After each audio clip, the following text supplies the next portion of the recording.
अरे राजू, तू तू हमारे बेड पर क्या कर रहा है? और तेरे सांप किधर हैं? अरे मेम साहब, साहब नहीं है, इसीलिए तो मैं आपके बिस्तर पर हूँ। राजू, ये तू क्या बोले जा रहा है? तेरा दिमाग तो खराब नहीं हो गया है? अरे मेम साहब, साहब तो अपने दोस्तों के साथ बाहर गए हैं और कह के गए हैं, राजू मैं तो शाम तक ही बाहर आऊँगा, और अभी मेरे और आपके अलावा इस घर में और कोई भी नहीं है, तो हम जो चाहे वो कर सकते हैं।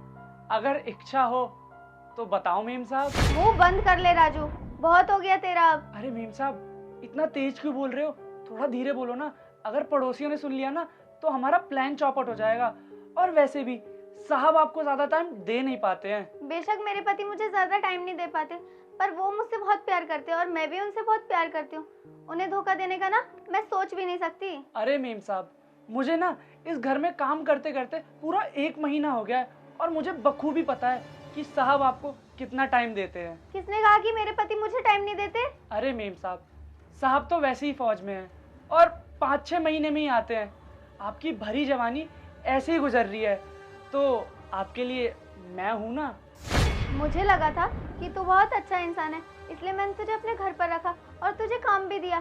पर तू तू इतनी घटिया सोच वाला होगा, मैंने ये नहीं सोचा था। अगर मुझे पता होता ना कि तू इतनी घटिया सोच का आदमी है, तो मैं तुझे अपने घर में कभी लाती ही नहीं। अरे मेम साहब, मैं कब कह रहा हूँ कि आप अपने पति को धोखा दो और मेरे से शादी कर लो, और मैं तो बस आपसे टाइम मांग रहा हूँ। और देखना मेम साहब, आप भी वो टाइम भूल नहीं पाओगे।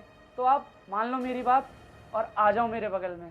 तुझे पता है, अगर तेरी इन हरकतों के बारे में तेरे साहब को पता चल गया ना, तो वो तुझे छोड़ेंगे नहीं। अरे मेम साहब, साहब को मैं बताऊंगा नहीं, और जब हमारे बीच में सब कुछ हो जाएगा तो साहब को आप भी बताओगे नहीं, तो फिर साहब को पता कैसे चलेगा ये सब? मुझे लगा था कि तू बहुत अच्छा इंसान है, इसलिए मैंने तुझे अपने घर पर रखा और तुझे काम भी दिया। पर तू तू इतनी घटिया सोच वाला होगा, मैंने ये नहीं सोचा था। अगर मुझे पता होता ना कि तू इतनी घटिया सोच का आदमी है, तो मैं तुझे अपने घर में कभी लाती ही नहीं। अरे मेम साहब, मैं तो आपके फायदे के लिए कह रहा था, क्योंकि ऐसा मौका हमें बाद में कभी नहीं मिलेगा। तो आप मेरी बात मान लो और आ जाओ मेरे बगल में। तेरा ना अब कुछ ज्यादा ही हो गया। रुक जा, तुझे तो मैं अभी घर से बाहर निकालती हूँ। अरे मेम साहब मेरी बात तो सुनो। निकल यहाँ से, अभी के अभी निकल। अरे सानू रुको। अरे प्रवेश, आप? हाँ मैं। क्या? पर राजू तो कह रहा था कि आप अपने दोस्तों के साथ बाहर गए हो। हाँ, ये सब राजू जो बोल रहा था तुमसे, ये सब मैं नहीं बोला था उसको बोलने के लिए। क्या? सानू, मैं कहीं नहीं गया था, मैं इसी कबर्ड के पीछे छुपा हुआ था। अगर तुम इस कबर्ड के पीछे ही थे, तो इसने मुझसे इतनी बदतमीजी करी और तुम चुप खड़े खड़े सुनते रहे, तुमने कुछ बोला भी नहीं इसे।